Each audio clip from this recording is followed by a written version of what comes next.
Good. Thanks, buddy. I'll be right here to Represent Angola. yeah to do something.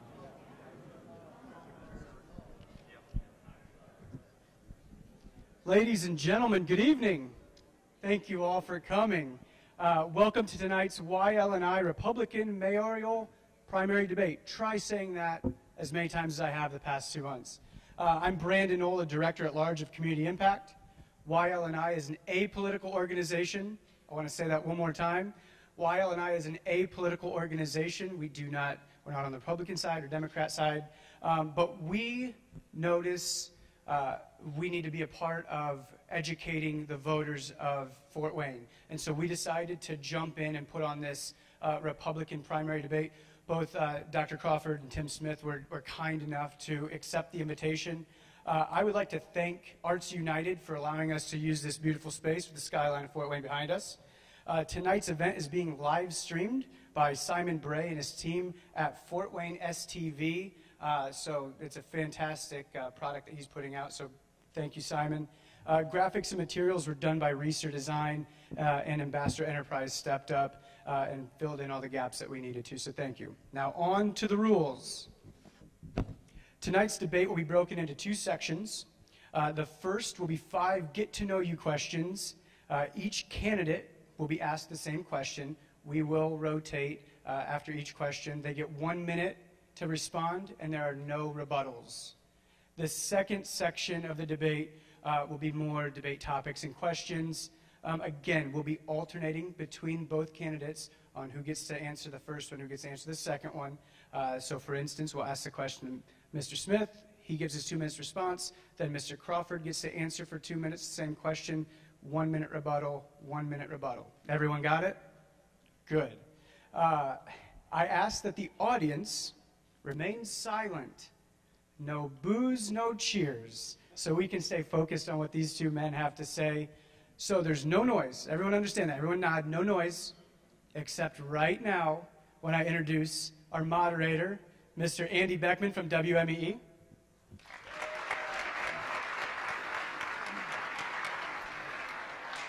And the candidates, Mr. Tim Smith.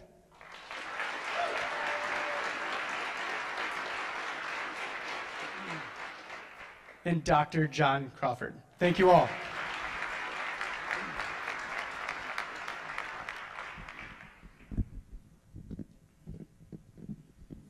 What were those rules again, Brandon? All right, gentlemen, thank you very much for being here. I think as we get started, a good place to start is some candidate introductions, and we have had a coin flip ahead of time as to who's going to go first, and for 2 minutes to try to give a summation as to who they are, and what a little bit about their campaign is. And then as we get into some of the get-to-know-you questions, we might expand on some of the issues that are addressed in some of your opening statements. So let's start there. Dr. Crawford, in a coin toss won the first question. I'd like to hear your opening statements as you address our group. First off, I'd like to thank Brandon and YL&I for having us here tonight. It's very nice. It's a lot of work that Brandon's put into this. First, I want to tell everyone why I'm running for mayor. Since I've been on council, dozens of people have asked me to run for mayor. Please run for mayor. I've never been afraid of running and losing. I've been afraid of running and winning, because I love being a doctor. If I gave up, that's my true passion. I never wanted to do that. But I've kind of come to a point in my career where I am willing to sacrifice the career I have loved my entire life to serve the community in a different way. My background, I'm from New Orleans, Louisiana, lower middle class, first in my family to go to college, finished my cancer training in Virginia, came here and looked for my first job. I found a spanking brand new cancer center, all the latest equipment, where I could treat my patients with the best treatment in the whole world with no limitations. That's what brought me here. When I got here, I had $1,800 and a really, really hot Dodge Charger. What I found was a wonderful community. Everybody is friendly, they're welcoming. I was able to treat and cure thousands of cancer patients, make friends, build a home, start a family, and get involved in the community. First with city council, and hopefully soon as mayor. And the thing that I keep circling back to, and I think, why am I going to run for mayor? is that thing I found when I got to Fort Wayne, ability to build a life with no limitations. That's a very special part of Fort Wayne. And that's what I keep coming back to. I want young people, when they come to Fort Wayne, to find that same sky is the limit town that I found when I got here. That's why I'm running for mayor. Thank you. Good timing, too. Mr. Smith. Yep. Thank you. My name's Tim Smith. Thanks to Brandon and the team and for everybody putting it together. This is good. I was born in Fort Wayne, grew up in New Haven, went to Purdue Fort Wayne, majored in political science, and was fortunate enough to win an internship in the Bush Quail White House in 1989. And I was just an ordinary intern. You know, you answer phones and make copies. I did get to meet Muhammad Ali and Mick Fleetwood, but that was pretty cool. I learned out there as an ordinary intern that small conservative good government can benefit people and businesses, and that stayed with me. Returned to Fort Wayne, worked on a congressional campaign, managed Paul Hilke's campaign, Republican mayor in 1991, got married, and then was admitted to law school, and Paul was nice enough to let me go. So in 91, I went down to Indianapolis to law school with my new bride. And the first year of law school, we had our first child. In our second year of law school, we had our second child. In our third year of law school, we had our third child. It actually gets worse. I passed the bar, came home a year later, had our fourth child, and our fifth child, and true story. I wanted 2, my wife wanted 5, so we compromised, had 5. Which is why I've been happily married ever since, by the way. I have done nothing politically other than a brief state Senate caucus in 1994 until 2016 when my wife and I were discussing, hey, what is next? And we had sort of an agreement for years that we were going to do what ordinary families do. We were going to raise a family. We were going to serve in our church. We were going to build a career, put some money in the bank. And a different season of life had come upon us. And that inner burning of what I learned in D.C. kept coming back. And so I started meeting with a lot of people, and I landed on a vision for Fort Wayne. This is the safest, smartest, strongest city in the Midwest. We will be a magnet for jobs, people, and nonprofits. And that's why I'm running for mayor. Mr. Smith, we're actually both in your opening statements why you want to be mayor. So I'd like to kind of move on to a question that says, from a infrastructure and almost maybe a sales point of view, when we're looking to recruit citizens, jobs, companies, and organizations, given the fact that we have a 2-minute format, what is the elevator speech that you give to help recruit people to this area? Okay, 1 minute. Yeah, well, I'm glad to take the question. For 25 years now, I've worked at MedPro. 14 different jobs. In my current role as I lead our operations and technology, which is a team of about 300 contractors. When I started there in 94, we had 200 employees. Now we have 1,000. We had 200 million in top line. Now we have $1.5 billion. And so we and I are selling Fort Wayne constantly. And here's what we say, and I'm proud to tell this story. This is a city with a great history. We were built on the rivers. We were built as a manufacturing community. It's a city with a work ethic. It's a city that loves each other, has saved each other from rivers and from unemployment. I'm going to talk later about how we have lost 45,000 jobs in the last 35 years out of Fort Wayne.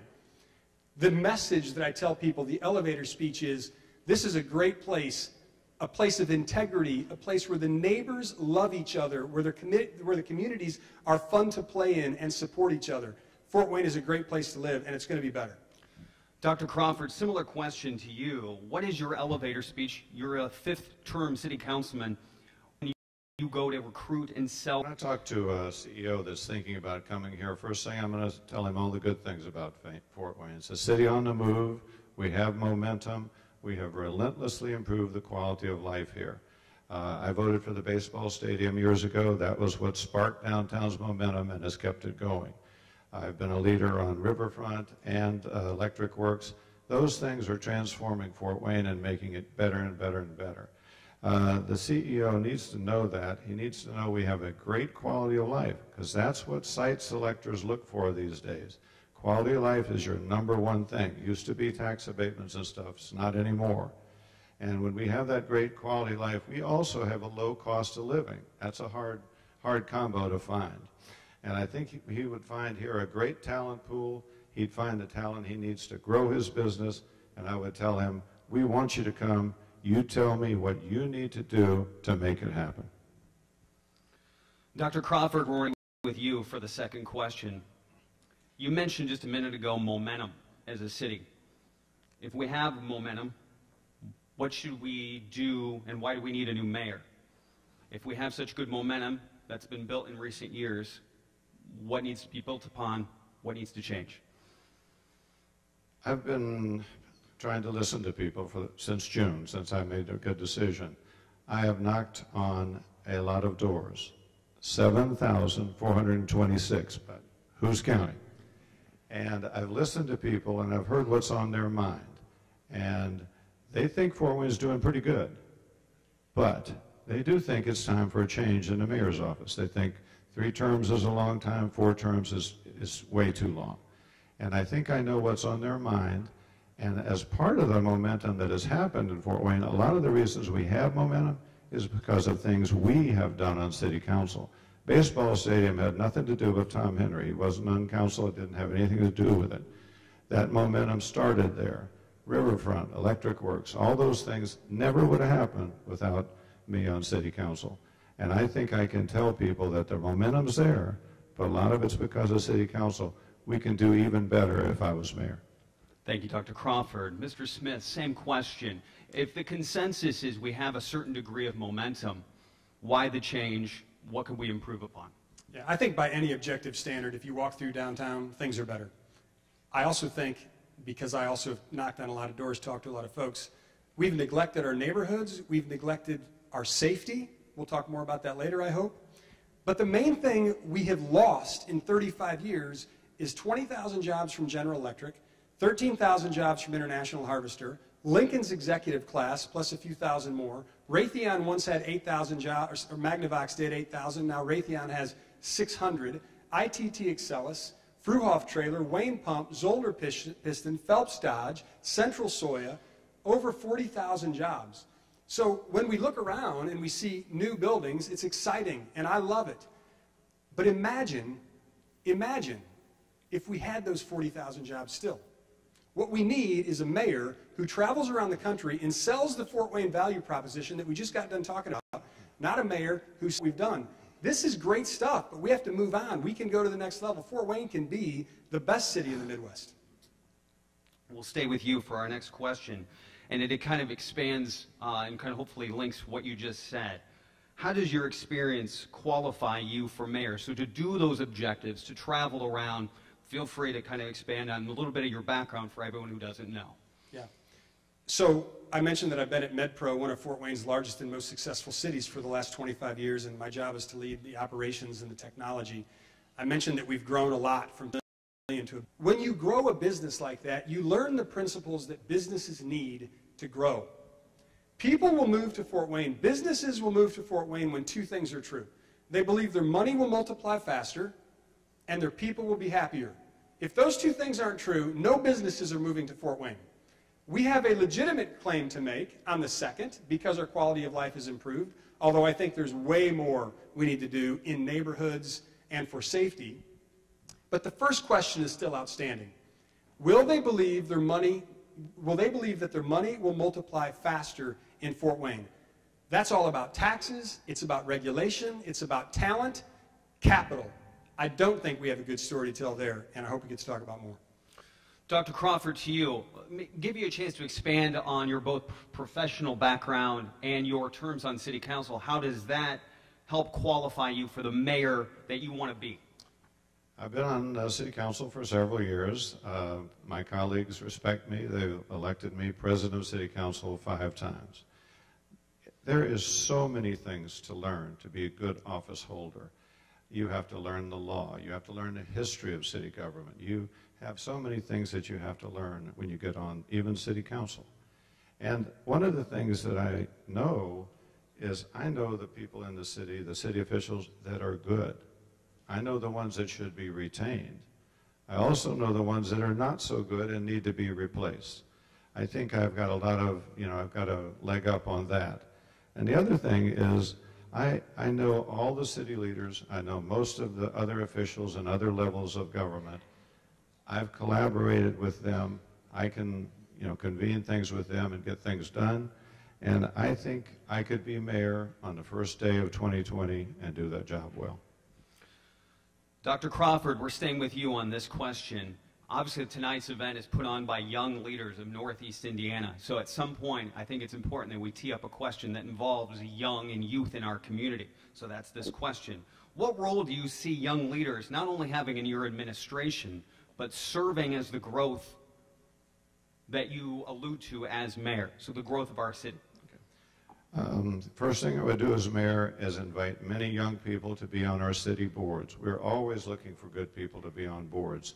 We've had some young people come on. The present administration has actually rebuffed some young people, preferring older people that they know to be on boards. That would all change.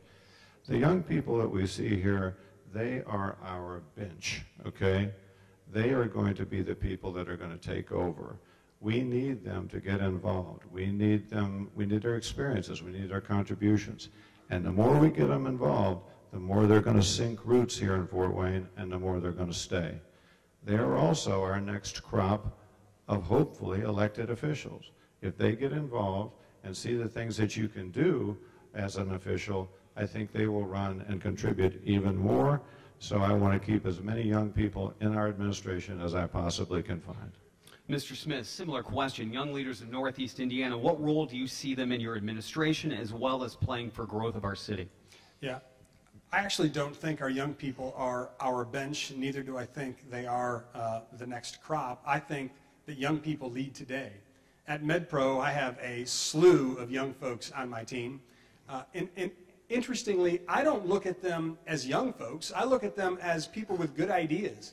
My children are between the ages of 21 and 27. This is the group that has grown up in the Smith house. I know this generation well. They're different than folks our age. But they're just as smart, maybe more creative, maybe more hardworking, certainly more entrepreneurial. They like to switch jobs a little more often. That's cool.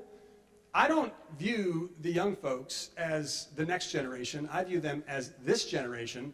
And if mayor, my administration will be the most diverse administration that Fort Wayne's ever seen. It will include a youth component.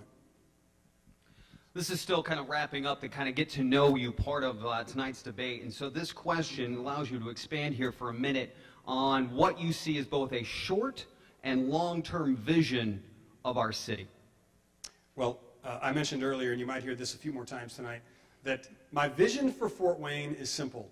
When we are the safest, smartest, and strongest city in the Midwest, we will be a magnet for jobs, people, and nonprofits. That is the short-term goal. That's the long-term goal. That's not going to change. We are not the safest city. There was a report published 3 weeks ago that ranked the top 35 cities in Indiana by population and used empirical data to rank them in terms of safety. Gary, Indiana was 19th. Fort Wayne was 25th. Now, I'm sure there's good folks in Gary. I've been to Gary. It's a good town. But I tell you, I had a notion that Fort Wayne would rank higher on a safety scale than Gary, Indiana. They were 19th. We were 25th. The goal, the vision, is to be the safest, smartest, strongest city in the Midwest. And then we will generate and we will be a magnet for jobs, people, and nonprofits. I promise we will get to the safety components of our city throughout our debate. But Dr. Crawford, both your short-term and long-term vision of our city. Short term, I want to continue the amazing progress we've made to increase our quality of life, both downtown and throughout the entire city. I don't think anyone can disagree that in the last 10 to 20 years there's been a major transformation. And I want to continue doing that. The long-term goal, I want to attract as many young people as I can with the talent and the skills for the jobs of the future. It used to be years ago that people followed jobs. Now jobs follow people. If you have the talent in your city, the companies with the jobs of the future will find you. And I think that is the big thing we need to do. And as we do that, I want us to become a more high-tech city, but I want us to stay a high-touch city. The really special thing about Fort Wayne is we have a really warm, friendly, caring community. I want us to grow economically, but I want us to retain that. First off, as a moderator, you guys moderate yourselves. So from a time standpoint, let me just say I appreciate everything you're doing so far, and hopefully the audience appreciates that as well. This is more of the rebuttal sort of part of our debate. So we will ask a question to each candidate, and you will have opportunities to respond, 2 minutes each. Let's start with Dr. Crawford. It's come up already. Let's talk about it. Crime and safety. Crime as an overall appears down in some stats, but I know in recent years we've had some spikes in homicides. What will you do as mayor to emphasize citizen safety? 2 minutes. All right. The big problem is violent crime is up 8%.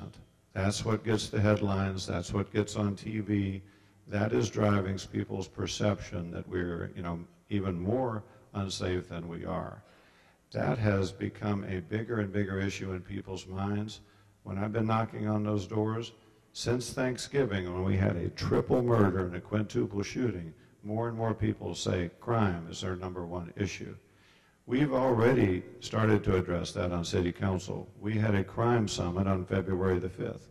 We invited the police chief, we invited the sheriff, we had the FBI, we had everybody come in and tell us where we are and talk about what we've done. We've added police, we've added equipment, we've added to the budget. We've already done a lot of things, but we need to do more. And I think one of the things that we could do is, first, we need to increase the salaries of our police officers. We are 41st in cities in Indiana in police salary. We're the second biggest city. That has to be addressed because we're having problems recruiting young officers. The other thing, I think high-tech is a big thing in my mind.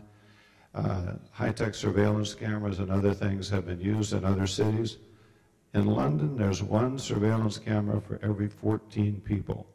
Scotland Yard uses closed-circuit TVs in 95% of their solved murder cases. Inglewood, Illinois, put a lot of those in and other high-tech things. Right outside Chicago, they saw a 52% decrease in shootings the next year. They led the city in the reduction. So I think that is something we need to do. It has to be done carefully. You have to have the right infrastructure. You have to have the right monitoring. Cities that do it well get a good result. Those that don't have not had such a good idea. We cannot accept where we are right now. We can't accept that as a new normal. I think we need to do something new. The high tech is where I would go. I feel like you've been wanting this question, Mr. Smith, so here we go. Crime is down in certain categories. We've mentioned some of the violent crimes appear up, though. Safety, citizen safety. Feel free to expand for 2 minutes. Yeah. So we're ranked 25th out of 55. We have to do more. 46 murders last year, 4 yet uncalled. That's potentially 50. Over 150 from the last 3 years. Over 350 murders in Fort Wayne unsolved right now, if you didn't know that. Over 350 unsolved murders in Fort Wayne. It's horrible. Drug overdoses in the middle of our city, in the middle of Fryman Square, in the middle of the day. This is not the safest city in the Midwest. This is the 25th safest city in Indiana. There is way more we need to do. First thing I would reinstitute what we were good at in the late 90s under Chief Neil Moore. We were good at community-oriented policing. Community-oriented policing is simple in concept. Smaller geographic assignments, officers park their cars, get out, walk the beats the old-fashioned way, develop relationships with the local businesses, with the local residents. Why is community-oriented policing so effective? Because relationships are at the heart of building trust. Why do we have 350 unsolved murders?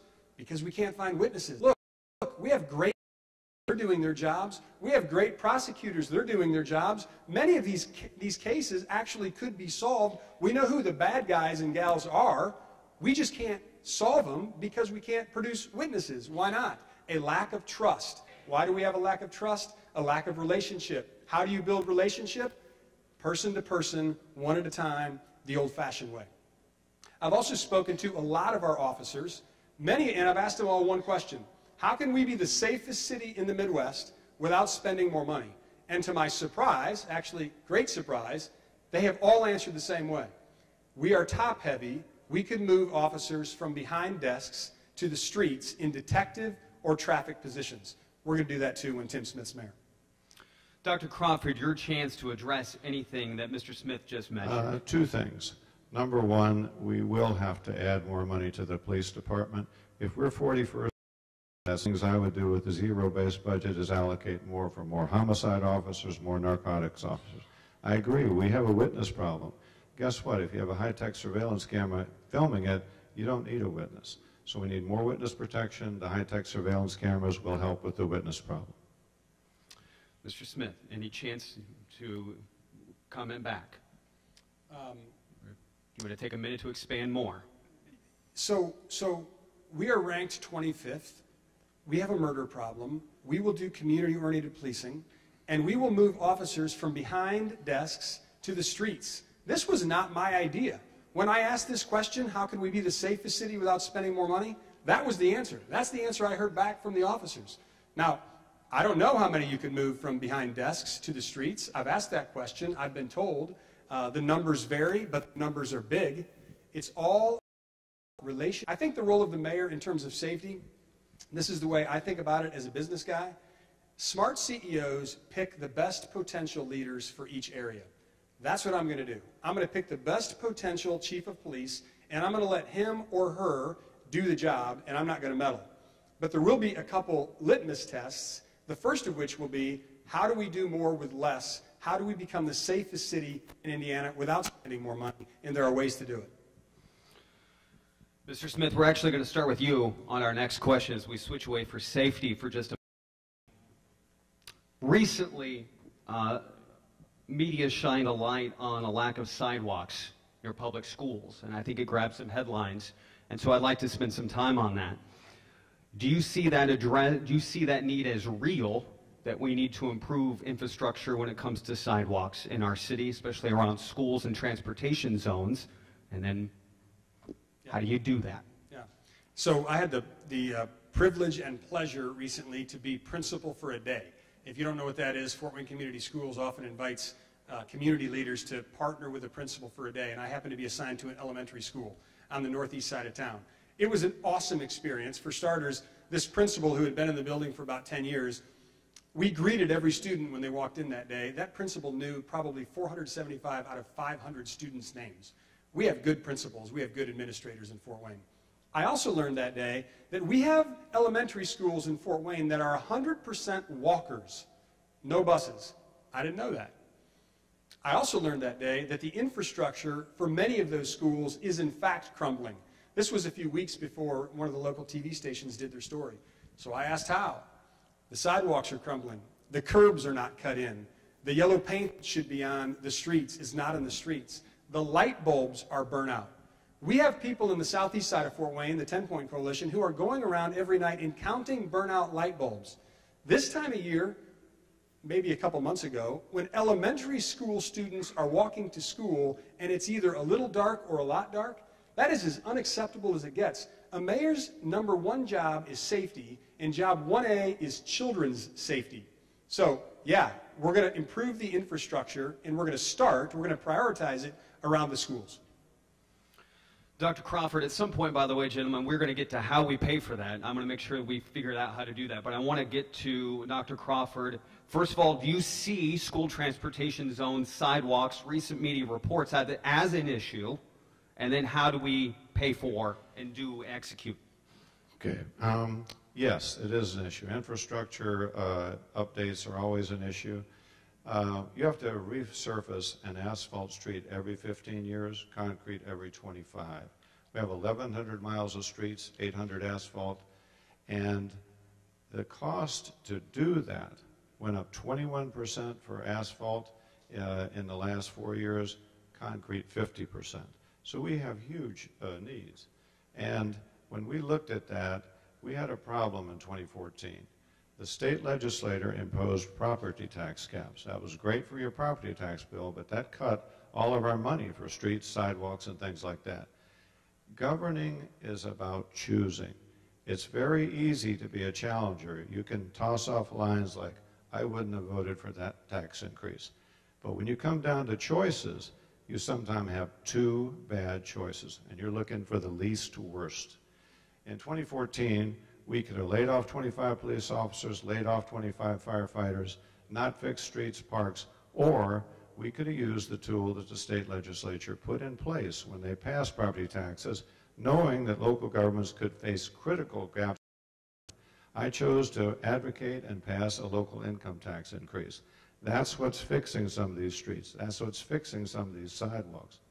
And without that, we wouldn't be doing that. We would have less officers and less maintenance of all these things. Recently, sidewalks became a bigger issue because property tax caps bid even further. And because of another little local income tax increase, we fixed $6 million worth of sidewalks this year. Now, Tim has said he would have been against those tax increases that are fixing the sidewalks in the street. Magical thinking of somehow you want things to get fixed, but you're against the way to fund them will not get the job done. You guys are amazing on time. But all right, here we go. Mr. Smith, let's sort of put some numbers to some of the context in case those who are attending or listening don't know. But it's been reported that the sidewalk around schools here is a $70 million problem that could take 10 years to fix. At one point, you said we could find the money without raising taxes. Let's dig into that, and can we do that faster than 10 years? Yeah, there is a myth in Fort Wayne that the only way to solve a financial problem is by raising taxes or cutting expenses. It is a complete myth. It is true you must increase revenue or decrease expenses, but there's another way to increase revenue, and that's to grow the economy with new higher paying jobs. Park that for a moment. Let's just talk about expenses.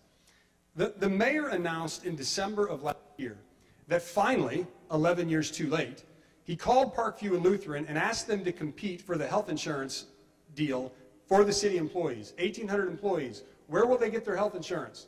Look, in my private business, we've been a closed network forever. We don't get to go to whatever doctor, whatever hospital we want. We have to go to a certain one. And so Parkview and Lutheran competed. Parkview won, Lutheran didn't. And the mayor announced that we save $4.5 million a year. Here's how you find the money. If the mayor makes that call 11 years ago, we have $50 million in cash available. Pays for a lot of officers, a lot of sidewalks. We'll elaborate on that in the next section. 1 minute, Dr. Crawford, regarding, I guess, raising taxes, I guess from either a sidewalk or a broader infrastructure standpoint. Once again, Tim talks about a lot of cuts, but he never actually tells us what those are going to be. If you look at our budget, $62 million is police, $45 million is fire, 18 parks, animal control. If you add all these things up with the street, you come to $150 million. All of those things are incredibly hard to cut. And if you're left with a $240 million minus 150, you got $90 million left. He says he can find $70 million worth of cuts. Show me. Show me where those are. Because if you're going to do that, you're going to probably have to lay off 400 or 500 city employees because the biggest expense is budget. You might want to let those city employees know that that's going to happen. They may not feel so good about that. We're going to switch topics again. This question will start with you, Dr. Crawford. From an unemployment standpoint, right now, relatively, we have a low unemployment, both here in our city and to certain degrees nationally. You would argue that maybe we're struggling to find skilled workforces that are needed to grow their business. You know where I'm going with this. Yes. Fewer young people are pursuing trade jobs. How would your administration address workforce issues here in our city? We have a talent gap, not only in skilled trades, but elsewhere. We need to address that. All cities and states have the same thing. The Next Levels Jobs program that allows $50,000 for training grants for employers who want to set up their own training programs. I have a good friend, Mark Deister, who heads Deister Machine. They set up their own welding training program. They recently had 10 people in their last class, 9 graduated. They can now make more money. We now have more welders, a true win-win. The unions and the Urban League has been collaborating for several years with the BUILD program, and they train skilled workers. They just graduated their 7th class. 10% of those people either find jobs or an apprenticeship. Those are things that I would definitely include. But we also need more college graduates. We need more advanced degrees. I've always thought the single most important thing we could do to advance our city was increase our educational attainment of our citizens. Since I've been on council, I've donated my entire city council salary, $20,000 a year, for about the last 20 years, $400,000 to the Cuesta Foundation, which provides scholarships to young people. That allows more people to go to college, and when they get out, if they stay in our area, it forgives the loans. It is unconscionable the level of debt that students are coming out with, taking them 10, 15, 20 years to repay. And I'll make a pledge tonight. If I become mayor, I will continue the $20,000 I'm giving to Cuesta. I will increase to 50% of my mayoral salary money I will donate to help causes, to help city of Fort Wayne, just like Cuesta. Mr. Smith, let me repeat the question. With a relative low unemployment rate here and both nationally, businesses are struggling to find the workforce they need to grow their businesses. How would your administration address this work gap? I want to tell you a story about Trent, who was a friend of my son. I coached him when he was 8, 9, 10, 12 years old in baseball and football. Trent didn't go to college. He probably could have. Tom did not go to college. He probably could have. Just chose not to. He did odds and ends for a while and eventually landed with a local utility company. And he's making $17.50 an hour, $35,000 a year, which is not bad for Fort Wayne. Our average is just north of 40.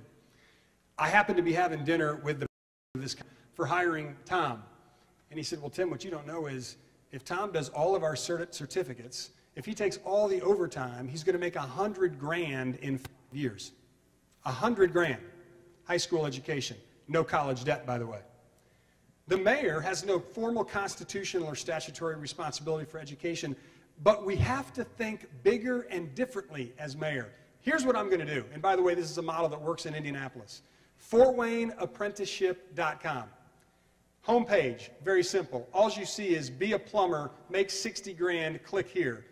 Be an electrician, make $70,000, click here. Journeyman, fill in the blank. And when you click there, the only thing they see are all of the apprenticeship programs that already exist in our great city. Union programs, non-union programs, it doesn't matter. The mayor's job is to connect and convene. The mayor can have a huge impact on employment. FortWayneApprenticeship.com. Here's the other thing the mayor needs to do, educationally. A few years ago, our insurance leaders in town from competitors got together and went to the local universities and said, boy, we need some education for insurance. Today, 3 local universities can have degrees for insurance. What if the mayor connected the high schools and the colleges with the trades and beefed up this FortWayneApprenticeship.com? We were built on a manufacturing economy. The next mayor needs to convert this to a high-tech manufacturing economy, and the way you do it is by convening resources towards the same goal. Dr. Crawford, a 1-minute rebuttal on some of those comments, so let's expand and tee up apprenticeship programs. I agree with what Tim said. That's an excellent idea, and I would do the same thing. The mayor can coordinate some of those programs and be a cheerleader for them. And I think we should do more and more of that, just like Mr. Deister did at Deister Machine, and just make sure that we get that involved. And coordinating it and collaborating with everybody is a fine idea. So I agree with that idea. Since there's no rebuttal, should I move on? I mean, that's an agreement, so I'm going to move on.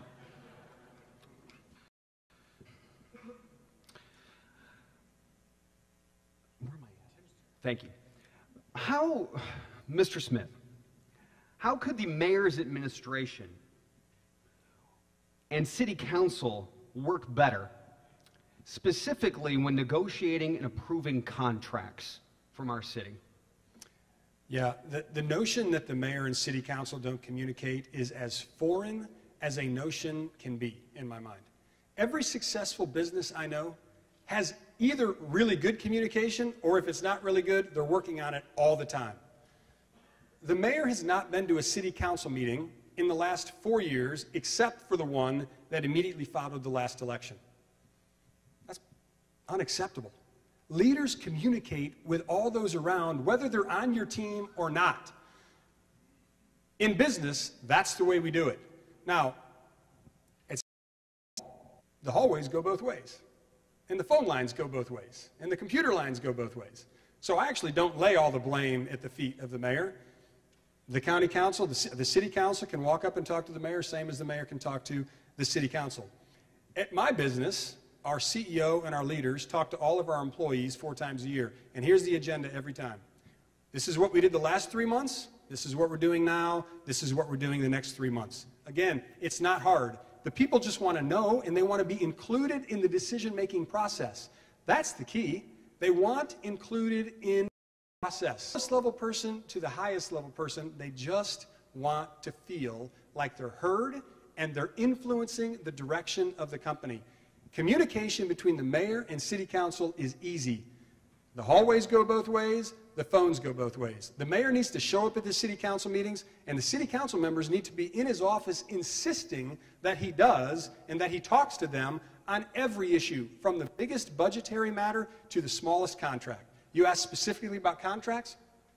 I deal with contracts on a regular basis, 7-figure contracts, 8-figure contracts. Negotiating contracts is easy in concept, difficult in practice, and I can't wait to apply my 25 years of business executive experience on contracts. Dr. Crawford, let me repeat the question. It's the same one, especially you serving as a city council member multiple times here. How could the mayor administration, especially if you were mayor, work better with city council in negotiating and approving contracts specifically? Currently, the relationship between city council and the current mayor is not good. Communication has not been good, and cooperation has not been good. If I would become mayor, I would go to the first meeting of every year. I would have a monthly meeting with the city council president to update him. I would have an open door, anytime, any subject relationship with every member of the city council. I would include them early on in budget talks. That is one of their big peeves, and our big peeves is that, yeah, we get a budget that comes to us, all we can do is cut. We can't say, well, maybe we should put more here and less here. So I would include them. And as part of that, I would come to the table every so often when we had a big issue to talk. There's no reason the mayor can't come down and join the discussion, because some of these issues will be 5-4 or 4-5. You need all the minds you can on those tough issues. As part of that, I would involve city council early on in the negotiations of major contracts. The Red River trash contract has been a disaster and an embarrassment to the city of Fort Wayne. I have had call after call after call from people who haven't had their trash picked up. I haven't had my trash picked up, and some of them are desperate. I got one call from a poor disabled couple that hadn't been picked up for 3 weeks. I felt so bad, I went out to their house, I put 32 bags of trash in my van, and I took it to Red River. I had a fly hatch in my van that took me 2 weeks to get out, but they really appreciated me doing that. And so I think those are things that we could do. And I've always been responsive as a council member. We had 740 emails when I did about the annexation issue. I answered every one. I'd be just as responsive as mayor to citizens and particularly to council. I think if we did that from council, we would get better budgets and better contracts. Mr. Smith, a 1-minute rebuttal. Obviously, Red River just came up. We made it a broad question. You can either dig into that or any other specifics of Dr. Crawford. Yeah, I mentioned that contracting is easy in principle, difficult in practice, but this is really easy. When you execute a contract, you define material breach. Our measure X0 to support the Red River contract, it doesn't include a definition for material breach. And when the leaders of material breach might look like, the representative from Red River actually said abandonment. We'd have to abandon the contract to be deemed in breach because there's not a definition of material breach. That is contractual malpractice. We, the taxpayers, got a horrible deal with the Red River trash contract. We, the taxpayers, own the North River property. We paid $1 million more than appraisal, and we own the pollution liability. That never happens in commercial real estate deals. In fact, you can't even get a mortgage unless you've proven to the lender that there's no pollution. We, the taxpayers, own it. That's the level of contractual malpractice that exists in the mayor's office and have been approved by council. Technically, Dr. Crawford, you have a 1-minute rebuttal on any of those comments specific. Specifically, the Red River contract, the mayor's administration, it's a purely administrative thing to put out a new contract like that. They actually spent $98,447 for a garbage consultant, and they also paid extra legal help to draw up that contract. When it came to us at council, we had the head of the Board of Works, head of the solid waste, representatives from Red River, saying all those things had been checked out, and basically at that point, we did vote for it. And it's very hard when all that's already been done to not, I will take 10% of the blame on that. I didn't look at the fine points of the contract, and it was a terrible contract, and it could be done better. As far as the North River property, that's a very strategic part of property. Some of the pollution things had been checked 10 years before, and little pollution was found. I think in the long run, that will prove to be a very, very good decision. When we did the baseball stadium, people were very mad about it, never thought it would work. I think North River will turn out to be a very smart thing in the future. Dr. Crawford, this next question first goes to you. It involves the health of our citizens. Some headline-grabbing topics include infant mortality rates across our state and specifically our region, opioid addiction are major health concerns, both, like I said, local and national level. So what do you see fixing those, addressing those, and the role of mayor? The opioid crisis is a huge one and cuts across many things. It's causing crime, it's causing AIDS, hepatitis C, child neglect, overdose deaths, all those things. As a physician, I have a unique perspective on how to deal with that. Medication-assisted treatment with methadone, Suboxone is the standard of care. I know how that works, and we need more treatment facilities here in Fort Wayne for the people who want to get off drugs. That will help all those problems. We need more money for that. The Allen County Council allocated $500,000 last year to help with that, to get matches. If I were mayor, as part of the zero-based budget that I would do the first year, I would allocate at least $500,000 to help fight the opioid crisis. As far as infant mortality and those other things, Indiana is 49th out of all 50 states in per capita public health spending. That is unacceptable. It needs to be changed. That's a state legislature thing. The cigarette tax was talked about some. 72% of citizens right now are in favor of increasing the cigarette tax. The state legislature, in my mind, very unwisely decided not to do that this year. If I were mayor, and in fact, I wanted to go down and testify if it had got that far this year, I would advocate for that cigarette tax to be increased, that money to be earmarked for infant mortality, obesity, opioid, all of our problems. That is what needs to be done. And as mayor, you could provide leadership for that. And it's not just a health issue, it's an economic development issue. The Chamber of Commerce, the Indiana Chamber of Commerce, was in favor of that cigarette tax because when companies look to come to your area, they look to see what the health of your people is because that's a business cost for them. So I would do all those things. Mr. Smith, I'll repeat the question. 2 minutes to you. Infant mortality, opioid addictions, major health concerns nationally, but locally our numbers seem really high, especially in Northeast Indiana. How do you see combating these issues and the role of mayor in addressing these issues? Yeah. One thing I know about business, when there are people who are better experts, you let them lead. John is a good physician. John knows this issue well, and I think he's right in his positions. We should be outraged that the infant mortality number is what it is. Where is the outrage?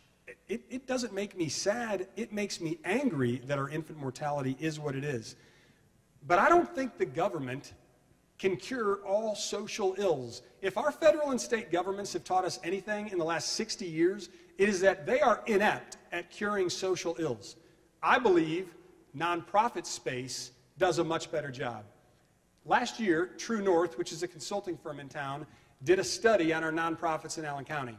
We have 2,000 nonprofits, filed 501c3s in Allen County, just under 400 of which are human service nonprofits. Think nutrition, literacy, people. Those 400 have a combined annual budget of just under $800 million. The total budget of the city of Fort Wayne is $240, only $170 of which is local property taxes. Almost 800, folks. The combined employee count is 11,000, making our nonprofits the second largest employer in Allen County, second only to Parkview. Here's what I believe. If you volunteer for a nonprofit because you want to help kids read, because you care about nutrition or weight loss, or you fill in the blank, you have a heart. This is what makes Fort Wayne great. We're not just the city of churches, we're the city of nonprofits. We have people with hearts. Imagine if the mayor could pull together a small portion of these nonprofits. Imagine if he could convene their leaders to together combine resources to tackle infant mortality and opioids and sex trafficking, and you fill in the blank. I don't think the government is the solution. I think the government has demonstrated for 60 years it can't do it. We love each other in Allen County. Our nonprofits can do it, and the mayor can convene. Dr. Crawford, I hear very similar agreements. I'm willing to move on, but is there anything that you would like to address in a rebuttal time? I want to make sure I give you that. No, if just not, quickly, yes, please, go ahead, yes. Tim's point is very good. Yes, the mayor can convene groups and bring in the nonprofits. The answer to all these questions is what would you do? All of these with Tim. Okay. In an effort to try to get one or two more questions in and closing arguments before 8, is it all right if we move on? Who am I going to at this point? No, can you help me out? Good. Mr. Smith, Weil and I, we talked about young people serving, and they're also putting on this debate. One of their goals and focus is inclusivity. What types of initiatives would you implement to ensure more inclusivity and diversity in our city? I think I was 1 year old, and I got a call. My company was owned by General Electric at the time. I got a call from one of the senior leaders to inform me that I'd been selected on the GE Diversity Committee. And I started laughing. I said, by the way, bad idea to laugh at a senior leader in any corporation. I said, do you know I'm a 30-year-old white guy?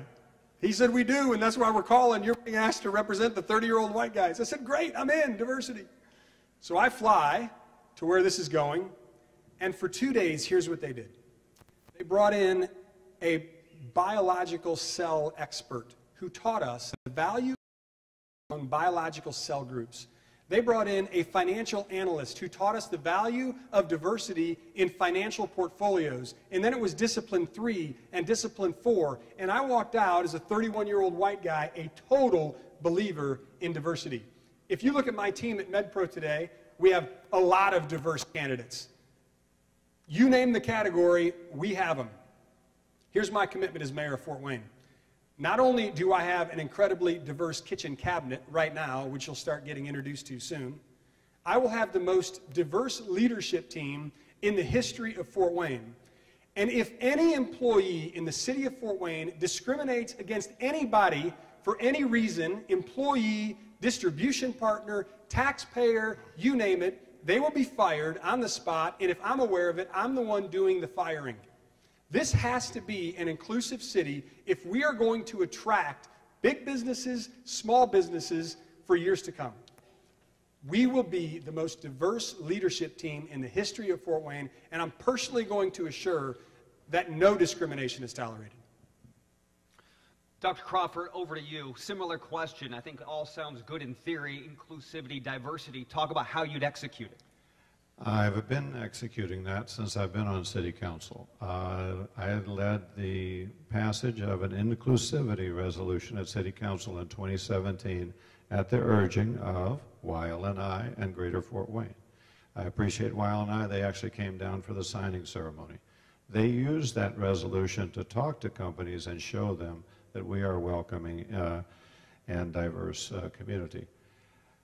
Several years ago, we added sexual orientation to our metro human discrimination law. I was the fifth and deciding vote and the only Republican. There are people that are still mad at me about that. Change is sometimes hard in Fort Wayne. We're not known to be early adopters. And when you change things, you will find that a lot of people will get mad at you and stay mad at you. If any of you ever want to get into politics and you've been in there for a while, you'll learn why my favorite expression in politics is, friends come and go and enemies accumulate. And that's just the way it is. And as a change agent, you find that happens all the time. We must be more inclusive in Fort Wayne. The RFRA, the act that the state did, was a disaster. It has messed up our reputation and still has. We're still recovering from that. I think we can do better here. It is morally repugnant and economically stupid to not welcome everybody that wants to come here to Fort Wayne, that has the talents and the ambition to succeed here. As mayor, I would be aggressively inclusive in our administration, particularly in reaching out in recruitment. In other words, I still want to hire on merit, but I want to have a bigger pool to hire from merit so we end up with a more inclusive and diverse administration. Thank you. Mr. Smith, this is up to you now at this point because of time. Is there anything that you would like to rebuttal on that or further expand how you would execute recruiting diversity? I heard a lot of agreement. Okay, I think so the audience might benefit from new questions if you have any. Yep, we do. So am I going back to Dr. Crawford? This is our final sort of question, and then we're going to get to closing arguments. So this would, or closing arguments, here we go, closing comments. I got to tell you, Dr. Crawford, from a purview standpoint, and this is a broad question and maybe one of my favorites, given the demographics of Northeast Indiana, the state of Indiana, why has the Republican Party struggled to win the mayoral race in recent years? And I'd like to hear your opinion as to why you think that is. Two things. We have run terrible campaigns for 20 years, but even more critical, the Republican Party has not came together and united as a party after the primary. We tend to be a very passionate party. We tend to disagree with each other in a friendly way, like Temp and I are, but then some of our supporters, they get hurt when their guy loses. That happened with Squadrito Buskirk. It happened with Kelty. It happened with Paula Hughes. If we don't come together as a group, as a team, we will lose this late race as well. And I think if I do survive the primary, that will be my hardest job, to bring this group back together. And same thing for Tim. You know, we both have our loyal supporters, and they're going to be sad if we lose, but they have to realize the big game is to get one of us to be the next mayor, because both of us would be a better mayor than the current mayor, and we would both lead this city to a better place. Mr. Smith, I'll repeat the question. In your opinion, why has the party struggled to win the mayoral race? By the way, if I don't win, I'm going to write John his first check. And I mean that sincerely. So that's not tongue-in-cheek. I will be writing him his first check, and he will receive it the night of the primary if I'm not victorious. I actually think, John is also right, politically, the way it has happened, difficult race in '07, and I think the mayor won for unusual reasons that won't repeat themselves. But more broadly, I actually think the folks of Fort Wayne have been lulled into this false sense of everything's as good as it can be. Everything is not as good as it can be. We have lost 40,000 jobs. I'm keenly aware. I've said that 3 times. Imagine if we didn't lose them. How different our city would be. What we need is a mayor who inspires greater things. That's what we need. We need someone who convinces us that more is possible, and that though things are good today in Fort Wayne, they can be way better. That's what we need. I believe if we had that, if we had a candidate, a mayor, who inspires greatness, Fort Wayne can be much more than we are today. Mr. Smith, I would like to just move, if we can, because of time, to closing comments, because I think it also gives you a chance to build on how you might execute some of the things that you haven't had a chance to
Michelle has stepped up and said, I will accept the responsibility of helping this city move forward. Right now, our community is on a roll. Many of you are involved on a daily basis in making this community what it is. I was just in Indianapolis yesterday with Stephanie. We were at a banquet last night. One legislator after another came up to me, didn't they? And they kept saying, what's going on in Fort Wayne? You're the talk of the state. It's not Indianapolis. It's not Evansville. It's not Gary. It's not South Bend, even though my good friend Pete Buttigieg is from South Bend. But they're not talking about him. They're talking about what's happening in Fort Wayne. You're showing the rest of the state what can be if they try hard. But unfortunately, with a city council that has 7 Republicans and only 2 Democrats, my administration and I have to fight every day to try to get initiatives through that we think will better our community. We shouldn't have to spend so much time on doing the right thing. Yet, unfortunately, that's the way it is.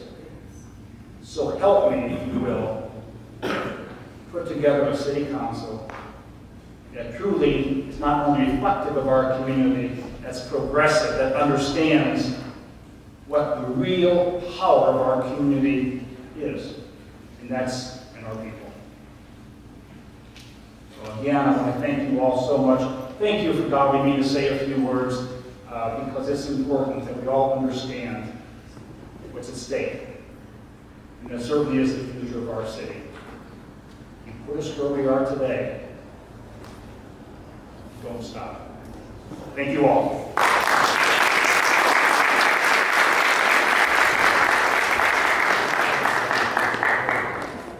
Thank you so much, Mayor Henry. Next, I'm going to call up Joe Jordan, the CEO of our Fort Wayne Boys and Girls Club. Welcome, Joe. Good evening. Thank you. Thank you. Thank you, Michelle, for allowing me to say a few words. I'm honored to be here. I believe, as Mayor said, this is one of the most important political races that we've had in a long time. The city is on the move, and that's directly related to the leadership of Mayor Henry. And we want to keep that going. We want to make sure that our city council looks like our community.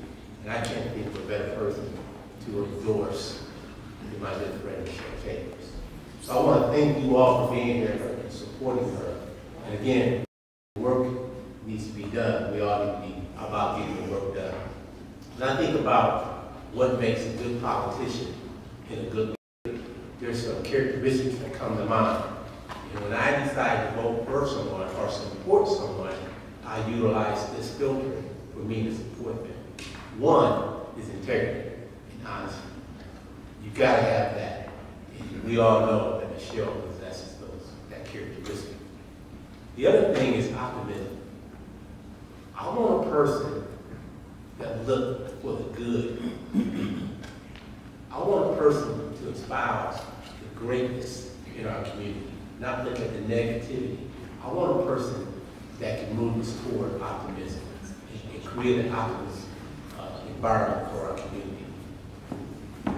Third, I want a person that can inspire people to action.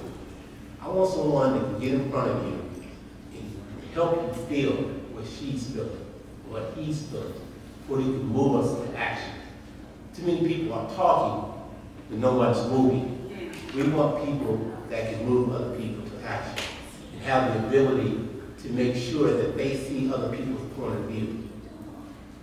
Third, fourthly, I want a person, quite frankly, who's committed and passionate about our community. And I've known Michelle for a while, but passion is one of her attributes. And she loves this community and she's committed. She's proven to me over the years I've known her, she's totally committed to doing what she wants to do here in Park Lake. Time just recently I thought about running for city council at large. But when Michelle decided to run at large, I acquiesced to her because I know that she would do a great job in the city. And so, Michelle, thank you for allowing me to speak, and best of luck. Let's go to work. Thank you.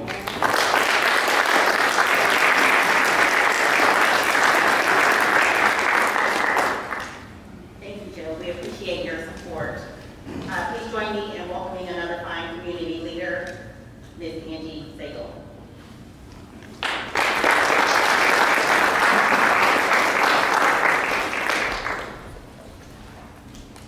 Good evening. I have to admit something. This is my first political kickoff campaign I've ever attended, and how I got up here, I'm not sure, but I think that tells you something about Michelle.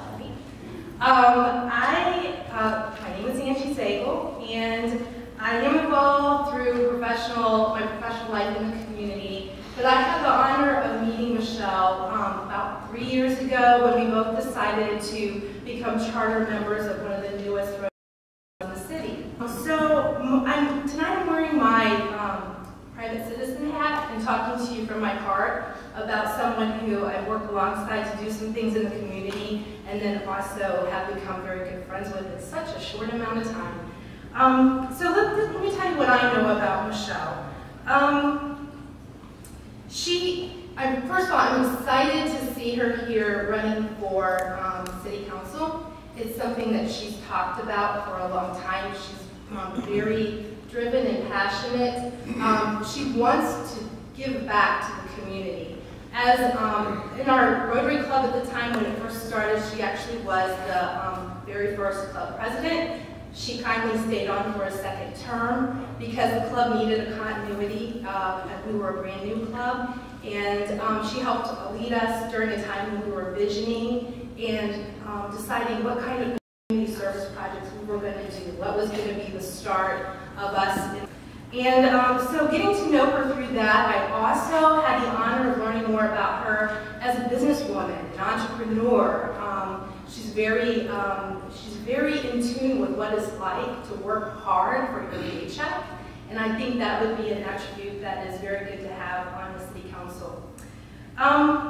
And Michelle brings the benefit of she's lived outside of the Fort Wayne community too. She actually has very fresh ideas. I know from many conversations with her, she stays abreast to current events, she's got opinions, but you know what? She is a connector, she's inclusive, she's authentic, she just loves people and you can feel it, and I can truly say that part of what's going to make her great in this role is thinking about what she's seen in her experiences, but then also wanting the passion she feels for Fort Wayne.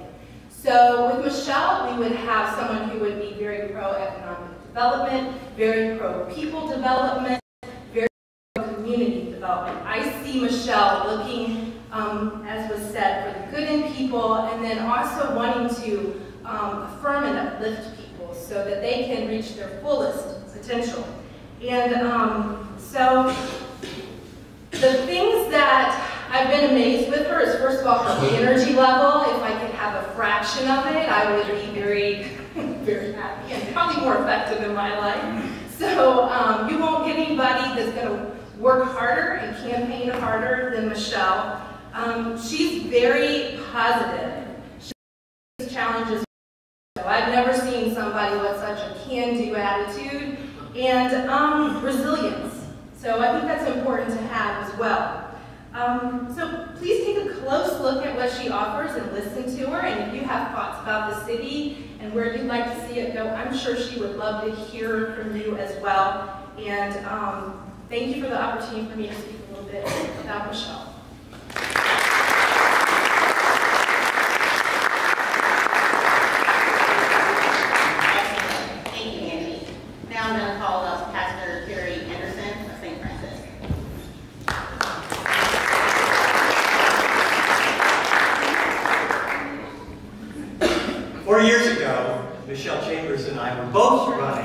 for city council at large positions. We both lost. She got more votes than I did, although we were all, Republicans and Democrats, packed fairly closely together, which tells me that this is a very winnable race. We both learned our lessons. I learned to not run for public office again. She learned to run smarter, stronger, more effectively. When you run for council, when you run for political office alongside someone, you get to know them pretty well. You go to public meetings together, you go to candidate forums night after night, you hear one another speak, you talk to one another behind the sidelines, along the sidelines, and you learn who that person is. You get to know their personality, you get to know their character, you get to know their values, you get to know their heart. This is what I have learned about Michelle Chambers. She is very bright. She is as smart as a whip. But not only does she have a high level of intelligence, she has a high level of emotional intelligence. She knows how to connect with people. She listens and listens and listens until she understands at that person's level. She also, by her background, by her education, and her employment history, she knows how cities work. She knows how communities work. She brings the educational background and the work background to a city council position that very few elected office holders bring. She has worked in this area. She knows it from the inside out. And then finally, she has a big heart. She has a heart as high as the sky and as deep as the ocean. She deeply cares about other human beings. And she has the remarkable ability to put all of those things together, to think through issues and problems towards solution, to conceptualize and strategize for the benefit of the whole community, but to always do it with the concerns of people first. She is a people first candidate. She has the background and history to be highly competent in this position. She loves this community. She is here for you. Let's elect her to City Council.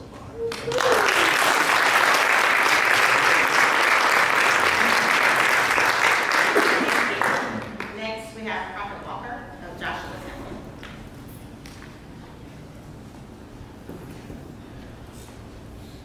Good evening.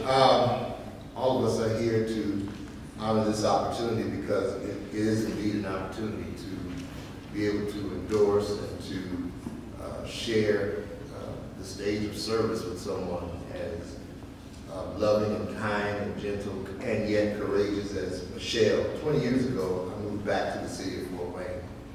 And I began asking myself, why in the world did I come back to Fort Wayne? But since I've been here, there's been so many changes. There's so much growth, social economic development. There's so many things happening here. And I'm excited. And when Michelle came back, she began to share with me her experiences after living out on the coast and working in the city. And I work in community development outside the church. And I believe that developing community is more than building buildings. Building buildings is the last part of community development. You have to build people to build community, because communities are filled with people. And Michelle has a love and concern for the well-being of people. She understands people. One of the things that I love most about Michelle is that she has a great sense of empathy.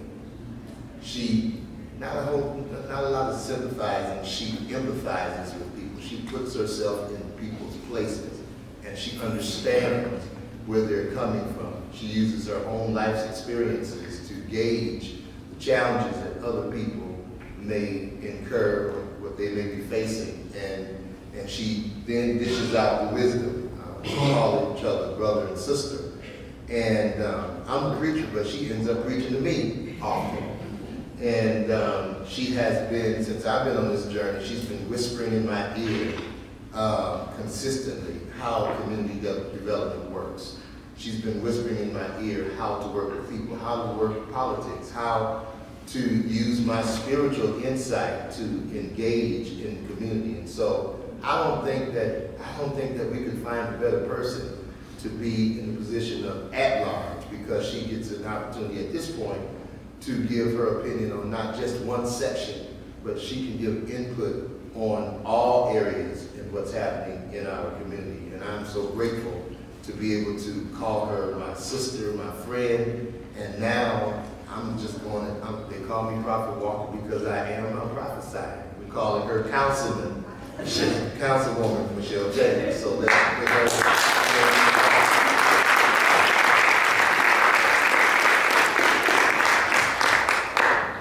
Thank you, Prophet. We're going to call up Devetta.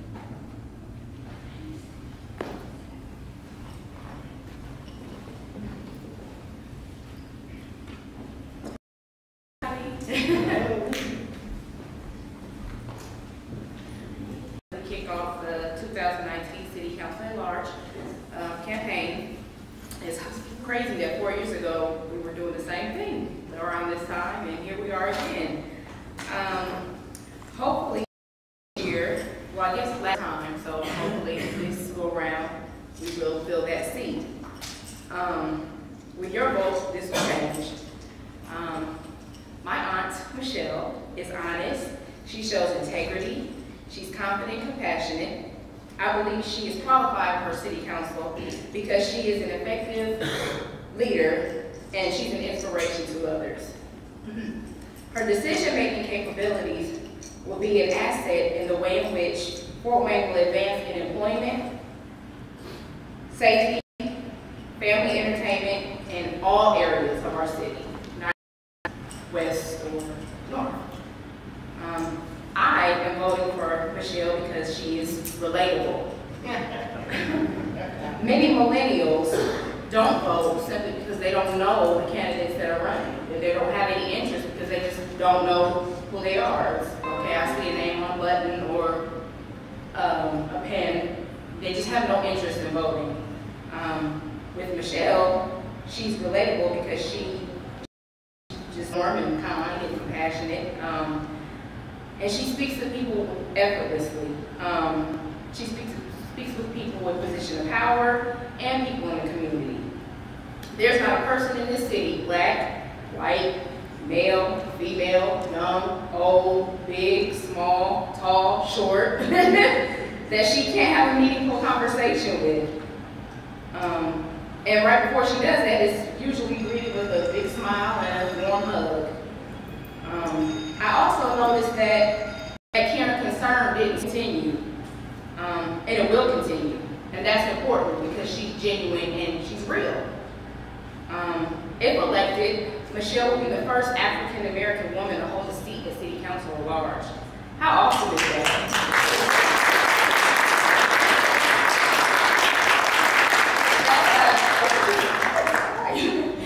That's diversity at its finest. So let's shatter that glass ceiling. And your voice and your vote, they matter. So just shut up the voices.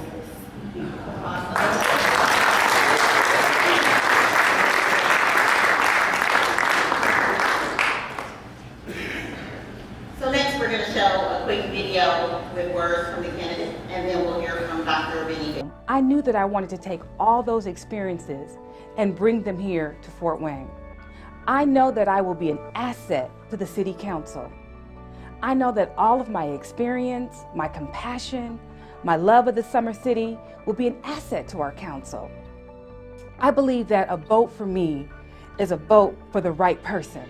Right now in City Council, we have a council that is not reflective of our city. 51% of our registered voters are women. We should have a council that reflects the city. Men, women, seniors, millennials. What I bring is diversity in thought, diversity in consciousness. We need a city council that is inclusive. And with my 20 years of public service experience, I know that I would be able to be that change, be an influencer. I am willing and ready to work across party lines. I'm willing and ready to work with our mayor. We have a momentum in the city that we must continue to see grow. And I know that I am the woman to contribute to that growth. So what I'm asking you to do, when you decide to vote, please vote for me. Michelle Chambers for City Council at Large. Right time, right choice, choose Chambers. Good evening. My name is Benny Bear, and I'm Michelle Chambers' Bear. Some of you may not know that Michelle and I tried to my last September. But for the sake of the campaign, we'll default to Michelle Chambers. When Michelle asked me to introduce her, my first thought was, Benny, you're not very good at interacting in public or on group stages. You're better at one-on-one speaking. But the more I thought about it, the more I realized this is a great opportunity to share with you guys, the voters, some of the qualities that I know about Michelle. Her commitment, her dedication, her passion for public service. And the more I thought about it, the more I realized that no introductions would take more than an hour. So ladies and gentlemen, please lean forward and help me welcome my wife and candidate for council at large, Michelle Chambers.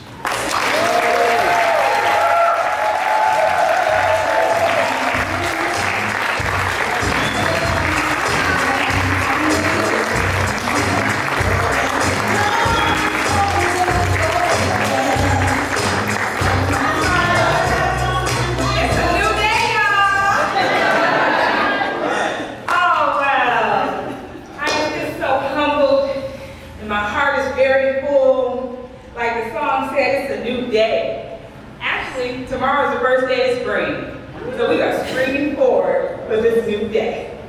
I stand before you today saying, I want your vote, I need your vote.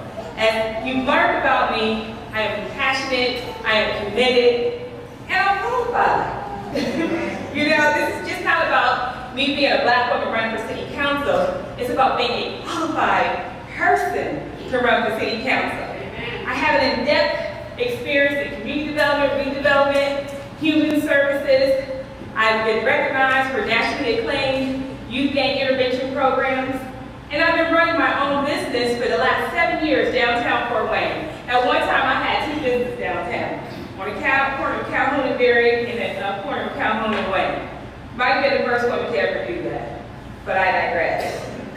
It is our time as Democrats, Independents, as Republicans, to have a person in office that speaks for the people. I'm absolutely about the good of the order of the people. Yes, we are a city movement, but we still have individuals who don't feel like they're part of that movement. Part of my platform is about continued economic development. What does that look like specifically? For me, I want to work on, within my first year, a local hire ordinance that requires any city contractor that's building a building or building something here in Fort Wayne that 10% of your workforce absolutely has to come right here in Allen County. Secondly,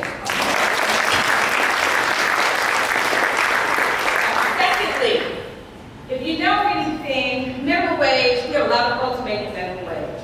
Right now in the state, they've been working for 2 years to try to increase the minimum wage. Well, I want to, within my first year, work on a local hire ordinance to increase the minimum wage by $2. It's been studied and noted that live in Fort Wayne, Indiana, you need to be making at least $12 an hour to afford a 2-bedroom apartment.